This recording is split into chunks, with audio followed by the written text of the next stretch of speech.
Hello, hello, bienvenue sur Shadia Land, qui est l'endroit où nous partageons nos expériences pour être la meilleure version de nous-mêmes. Moi, c'est Shadia et je suis très heureuse de vous avoir sur cette chaîne. Si c'est la première fois, n'hésitez pas à vous abonner et à liker la vidéo pour essayer de la booster sur l'algorithme de YouTube. Et si vous êtes là depuis plusieurs vidéos déjà, merci beaucoup de suivre la chaîne et de nous soutenir. Alors aujourd'hui, nous allons parler de comment se positionner pour trouver un emploi en expatriation. Alors, la recherche d'un emploi en expatriation peut être compliquée. La recherche d'emploi est compliquée tout court. Donc, quand c'est en expatriation, donc dans un autre pays, ça peut être un peu compliqué. Donc, aujourd'hui, on va parler des astuces pour se positionner afin de pouvoir maximiser nos chances, en fait, de trouver cet emploi en expatriation et d'être nous choisis au lieu d'un autre candidat. D'accord? Alors, sans plus tarder, on va commencer avec la première astuce. Alors, l'astuce numéro 1, c'est de personnaliser votre candidature. Il faut personnaliser votre CV et votre lettre de motivation. Il faut le faire en tout temps quand on postule, mais encore plus quand c'est un poste en expatriation. Et je vais expliquer pourquoi. En général, quand on cherche un profil en expatriation, c'est qu'on a du mal à trouver sur place ou alors on recherche vraiment une compétence spécifique. Donc, si vous répondez à une offre en expatriation ou si vous faites une candidature spontanée et que vous candidatez comme si c'était une offre générique, vous n'allez pas du tout maximiser vos chances pour être choisi. Donc, c'est très important de personnaliser la candidature en fonction de l'offre, s'il y a une offre auquel on veut répondre. Par exemple, quand vous allez répondre dans votre lettre de motivation, c'est très important de mettre des termes qui vont se retrouver dans l'annonce. Par exemple, si vous avez, on va rester dans le domaine de la communication. Si on recherche quelqu'un dans le domaine de la communication qui a déjà travaillé dans des campagnes de branding, je dis n'importe quoi, hein, je suis pas en communication, mais c'est juste pour un peu expliquer, donner un exemple. Il faut que vous, dans votre lettre de motivation, vous puissiez dire que vous avez travaillé dans le branding de certaines marques et que vous avez pu travailler dans des domaines, en fait, ou dans des actions qui ont été relevées dans l'annonce de l'offre. Donc, il faut vraiment personnaliser. Par exemple, dans votre CV, ça ne sert à rien de venir mettre des expériences qui vont pas rapporter de plus-value par rapport à l'offre. Donc, on va toujours essayer de se rapprocher le plus possible de l'offre qu'on a publiée, surtout dans des pays qui sont en forte demande. Par exemple, en Afrique, on va avoir des pays comme le Sénégal, comme la Côte d'Ivoire. En Europe, on va avoir la France. On va avoir des pays comme ça où, en général, les gens ont envie d'y travailler, les gens ont envie de s'expatrier là-bas. Donc, forcément, si vous voyez une offre pour responsable communication en Côte d'Ivoire en expatriation, ne vous inquiétez pas que le recruteur va recevoir au moins 100 demandes, 100 candidatures.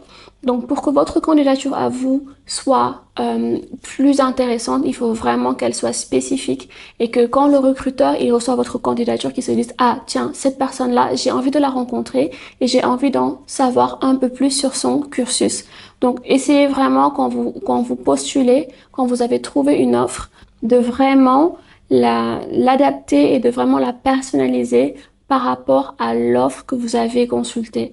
Même si vous devez le faire 10 fois, faites-le, ça en vaut le coup. C'est toujours plus intéressant que de répondre de façon générique. Alors, deuxième astuce, celle-là, c'est plutôt à faire en amont quand même. Il faut le faire avant de trouver, de préférence bien avant. C'est vraiment essayer, si vous n'êtes pas polyglotte, si vous ne parlez pas plusieurs langues, essayez de parler une autre langue.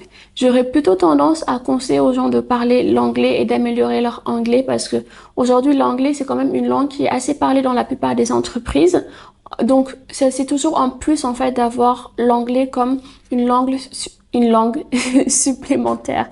Donc, ce que je vous conseille, c'est vraiment essayer d'améliorer votre niveau en anglais. Si vous savez que vous avez un niveau débutant, n'hésitez pas à prendre des cours pour pouvoir approfondir votre niveau, pour pouvoir passer à un niveau avancé, à un niveau moyen, à avancer. Essayez en tout cas d'approfondir vraiment cette compétence-là parce qu'aujourd'hui, entre un profil qui est très bien mais qui ne parle qu'une seule langue, on va dire le français, et un profil qui est très bien mais qui parle français et qui est aussi très à l'aise avec l'anglais, sur le domaine de l'expatriation, on va privilégier le profil qui parle français et anglais. Si le profil parle plusieurs langues, en plus anglais, français, espagnol, oui, on va le privilégier. En fait, sur deux profils à compétences égales, on va privilégier un profil qui parle anglais et qui a plus de langues acquises qu'un autre profil. Donc, si je peux vous donner cette astuce-là, vraiment, je vous conseille de vous mettre dans une autre langue, une deuxième langue.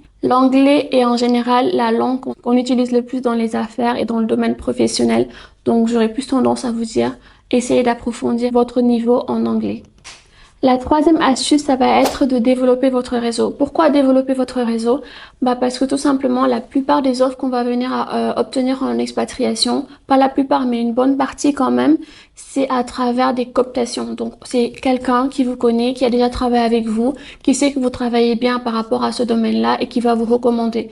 Donc, c'est beaucoup plus simple de rentrer dans une entreprise parce qu'on a été recommandé et qu'on sait que vous travaillez bien plutôt que quelqu'un qui vient, qui est inconnu, qu'on ne connaît pas. On a tendance à plus faire confiance à un bon élément qui vous dit que moi je connais quelqu'un qui travaille très bien, j'ai déjà travaillé avec lui, c'est quelqu'un de sérieux, plutôt que quelqu'un qui va venir, qui va arriver comme ça out of the blue, qu'on ne connaît pas, et puis qui va devoir faire ses preuves beaucoup plus que quelqu'un d'autre.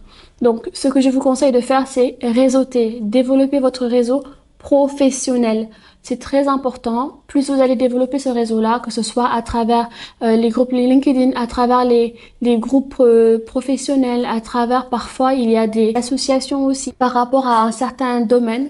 N'hésitez pas à réseauter professionnellement parlant. Ça peut vraiment changer la donne en fait. Ça peut faire une grande différence. Donc n'hésitez pas à le faire. Développez bien votre réseau professionnel. Alors, la quatrième astuce que je vais partager avec vous, c'est d'être très flexible.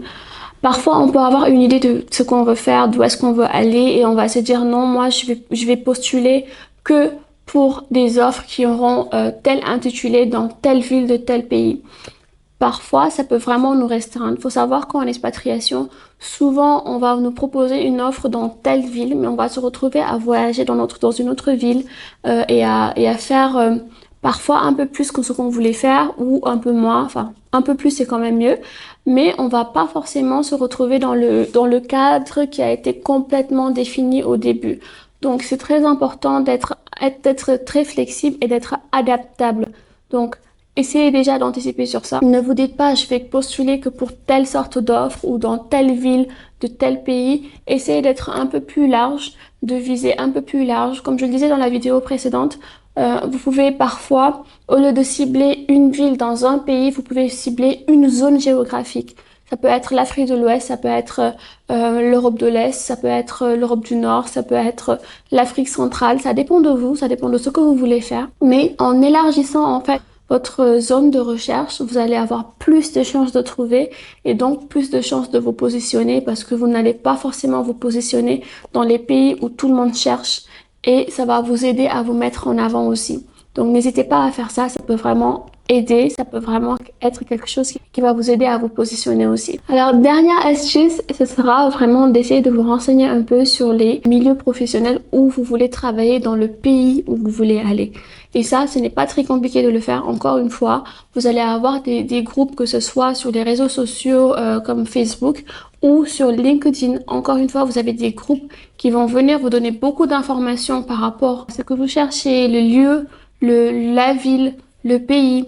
Et comme ça, vous pourrez aussi le mettre dans votre offre. Supposons vous allez travailler dans une zone en Afrique de l'Ouest. Vous recevez une offre pour travailler dans une mine.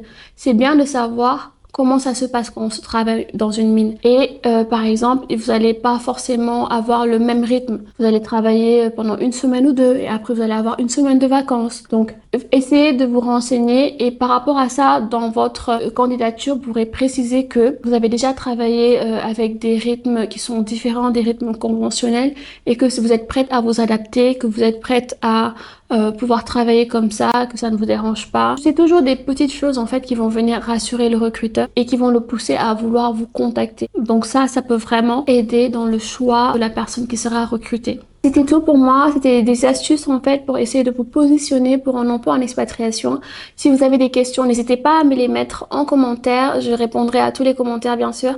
Et puis on se retrouve très rapidement pour la vidéo suivante de la série sur l'expatriation. Voilà.